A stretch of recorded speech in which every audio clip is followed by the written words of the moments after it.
It just happens, says McLuhan, that in the new age of technology, when all human arrangements from the cradle to the grave have taken on the hasty extravaganza aspect of a Hollywood set, or you would say virtual reality. See, Lewis and McLuhan are saying this 20 to 40 years before the phrase virtual reality. So all human arrangements from the cradle to the grave have taken on the hasty extravaganza aspect of a Hollywood set. The nihilist philosophies of Neoplatonism and Gnosticism have come into their own. So McLuhan is saying the medium is very unreal, and it makes people feel comfortable with philosophies of unreality. It's not a Catholic philosophy. So McLuhan continues with the beliefs of Gnosticism and perhaps Lewis. Existence is an empty machine, a cheap artwork, they have always said. Brothers and sisters, I come here today to ask you one question. I want to know what happened to the soul power. I come here today to ask you one question. Here comes the question. Everyone, please bow your heads and pretend to be serious. No, what we want to do is a very simple thing. Okay. Copyright. This is bullshit. Nobody cares. These guys are from England, and who gives a shit? Hello, Sam. What's happening? Not much. Thanks for coming in here. Appreciate it.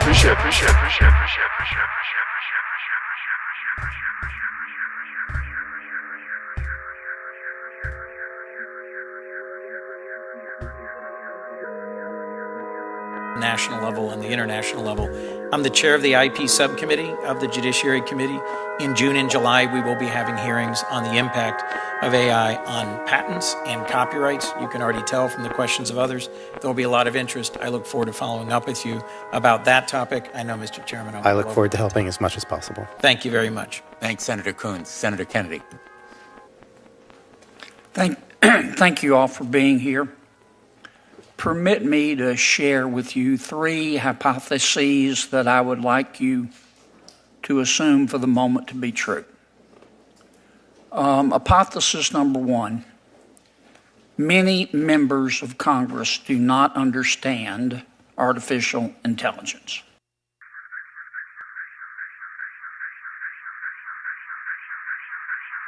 Thanks for coming in here. Appreciate it.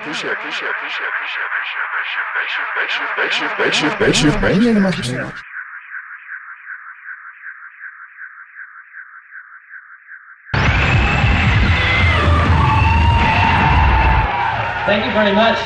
Some of you may know that we got into a little bit of trouble about 1.5 years ago with a record that we put out. It's called U2. We actually we got sued by Island Records for, I guess, sort of having a little bit too much fun. Play the record, Dog Lives. I can't get no satisfaction. I'm trying to make some girl sock it to me, baby. A mountain peak draped with snow. 5 pointed stars form a ring around it. A logo appears. Paramount, a Gulf and Western company. The copyright law. User-specific data, things that are copyrighted, user-specific data through your AI applications. Because if I can go in and say, write me a song that sounds like Garth Brooks, and it takes part of an existing song, there has to be a compensation to that artist for that utilization and that use. If it was radio play, it would be there. If it was streaming, it would be there. So if you're going to do that, what is your policy for making certain you're accounting for that and you're protecting that individual's right to privacy and their right to secure that data and that created work? So a few thoughts about this. Number one, we think that people should be able to say, I don't want my personal data trained on. I think that's right. That gets to a national privacy law, which many of us here on the dais are working toward getting something that we can use. Yeah, I think strong privacy. My time's expired. Let me yield back. Thank you, Mr. Chair. has in it something called, am I boring you, has something called fair use. Sampling is nothing new. I mean, its antecedents go back not just to the phonograph record or magnetic tape, but old instruments like the singing keyboard by Frederick Samus used magnetic tape, kind of like the mellotron would use magnetic tape of an orchestra, or the octagon, which uses, it's the same principle, but it uses patterns of light to create unique sounds out of pre-existing media on optical discs. Parody goes way back. And this is no baloney. There's Yankee Doodle Dandy and Star Spangled Banner, songs which were derived from old British tunes that were parodies, in fact, of the British during the American colonial revolutionary times. All the way up through Spike Jones, Carl Stallings, Buchanan and Goodman Flying Saucer record parodies. Be on the lookout for Buchanan and Goodman, last seen wearing black denim trousers and motorcycle boots. We're going to begin a 2 Live Crew beats the rap at the Supreme Court. In a unanimous verdict, the court has ruled that owners of a copyright do not have a blanket right to prevent others from making fun of the original words and lyrics. Here's our law correspondent, Tim O'Brien. Right. Fair use means that you can take an excerpt something, and not pay for it. Fair use needs to be redefined. In 1964, Roy Orbison had a smash hit called Pretty Woman. Pretty woman, walking down the street, pretty woman, kinda like me. The question for the court was whether the owners of the song's copyright had an absolute right to stop this raucous rap group, 2 Live Crew, from poking fun at the original hit and cashing in on the melody. Big hairy woman, you need to shave that stuff. Big hairy woman, you know I bet it's tough. Today, the Supreme Court ruled unanimously that such parodies may be fair use and exempt from federal copyright laws. Justice David Souter said that parody, like less humorous forms of criticism, can provide social benefit and must be tolerated. You shouldn't have to get permission for a parody, actually. Well, that's what fair use is about. You shouldn't have to. No, people don't. Does Mad Magazine get permission to do a parody of the airport movies or something? No, they don't. Does Saturday Night Live get permission? No, they don't. Right, because they couldn't. Yeah, exactly. They couldn't. You know, if parody were subject to prior approval, no way would you do parody. No, when you start to rearrange and recombine things in a collage form, practically no one's going to give you permission, because you're going to change what they're doing. You're going to change what they're saying, which is what we like to do. Because what they have done is sucked up everything.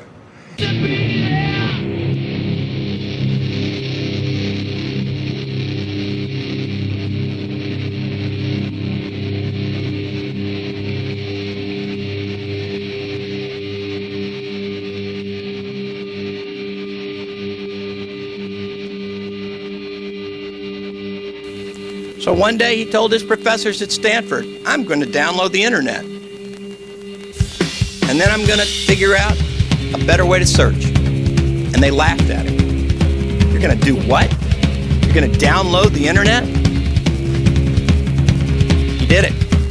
And he teamed up with Sergey Brin. These two guys met at Stanford, and the chemistry between them was immediate. And I don't mean in the kind of cordial manner most of you might assume. In fact, the first time they met, Sergey Brin was leading a tour around the Stanford campus in Palo Alto, and these two guys immediately began arguing in front of a group of about a dozen people. Oops. The discovery of the alphabet will create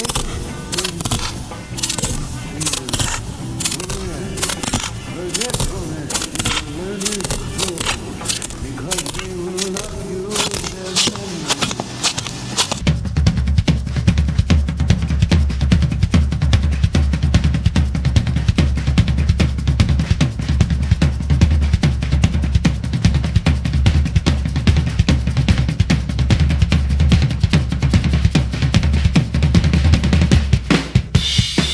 And that violates, we believe, the base of the copyright law. All we want to do is establish that there is no such thing as fair use for AI, which gives us standing. Right. Once we have standing, then, depending upon how this works out over time, there is at least status. Right now, we have no status.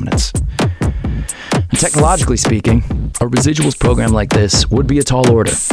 An AI system would have to track every specific piece of its training data and then be able to determine which of those pieces of data influenced any given output generated and to what degree. On top of that, each of those pieces of data would have to be attributed to a verified human or set of humans, and there would need to be a channel of payment for those humans to receive their residuals. We did something a little bit like this at my company, Hit Record, producing pieces of art and entertainment with sometimes thousands of online collaborators and paying each contributing artist. Residuals from AI, in comparison, would require an astronomically huge scale, keeping track of zillions of bits, bytes, and flops, not to mention billions of people, cents, dollars, and microcents. So, now that I've said how hard the tech will be, let's talk about the really hard part. Tech companies won't be incentivized all by themselves to build the necessary software. All hardware into software. Blockchain technology is one of the 4 pillars of the digital age, the ABCDs as we call them. That's AI, blockchain technology, computer chips, and data. Those 4 things are transforming the way we store and exchange value.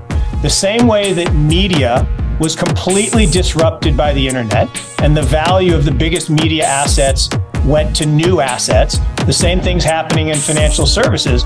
It's a long process. It doesn't happen overnight. It happens over decades.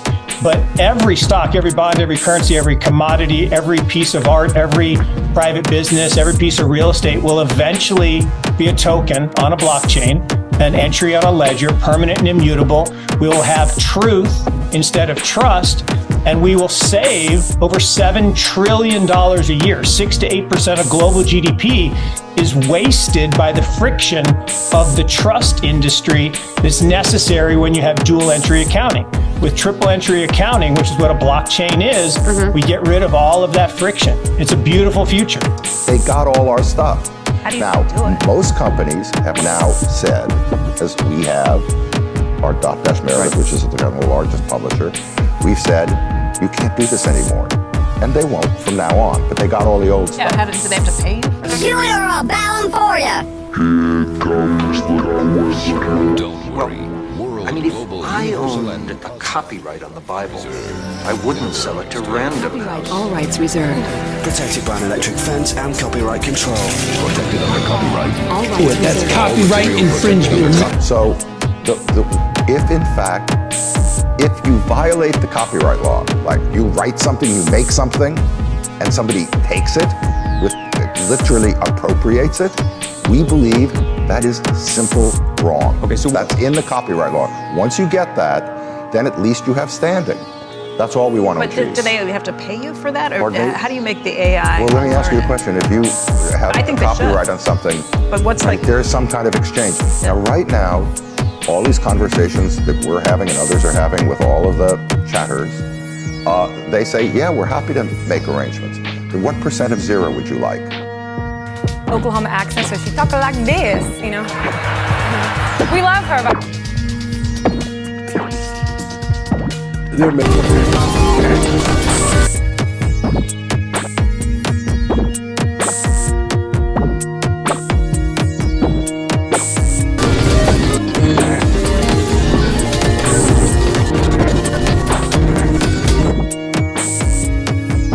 Maybe among the things we're looking at, just in terms of improving the bottom line of the company and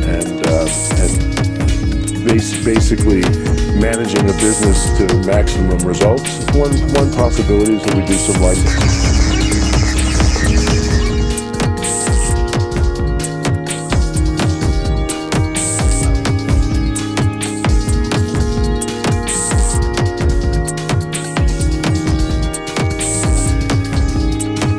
There may be among the things we're looking at, just in terms of improving the bottom line of the company. Oklahoma accent, so she talks like this. And basically managing a business to maximum results. One possibility is that we do some licensing.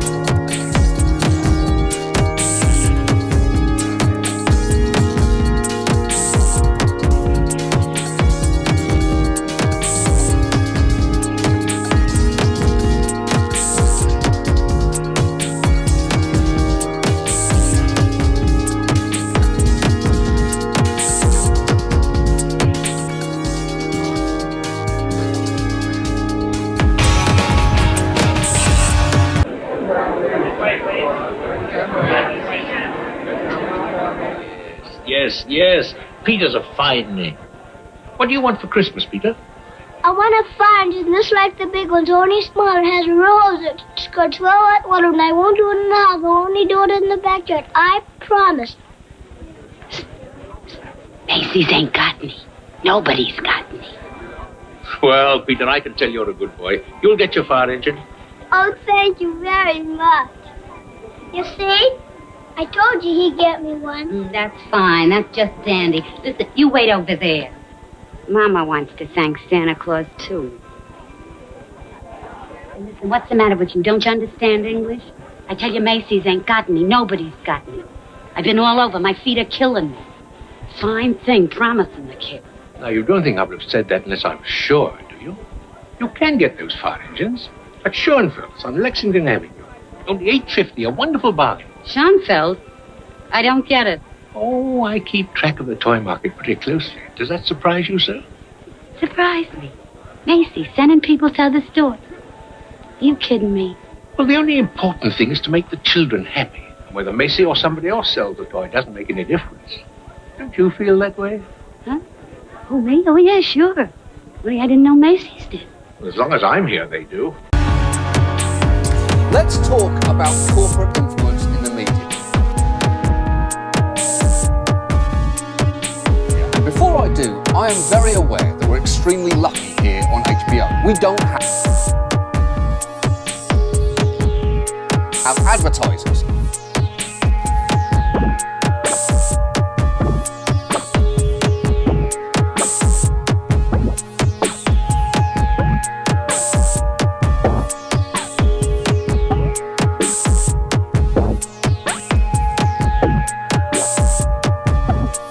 If I want to say that, for instance, we stand tall.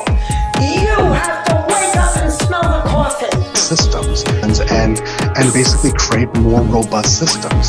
Send to the package as a direct personal service. This is where we're heading under electronic information conditions. Products because there's no That's what I was going to ask you. So you've had conversations with Sam Altman, who's a friend of yours. Yes. He's also on the board of Expedia. Well, he was. Was on the board of Expedia. So here's Sam Altman. We let him off. You let him off the board. We let him off after he'd done us a number of great services. First of all, helping you with AI. But he helped us enormously. And you think of the next thing to pay attention to on AI is not search and chat and stuff like that. It's when it goes from research to action, when it can autonomously get things done for you. Right. Think of travel, being able to say, I want to go to Istanbul. It knows enough about you, enough about all of your preferences. We have cracked the code on something.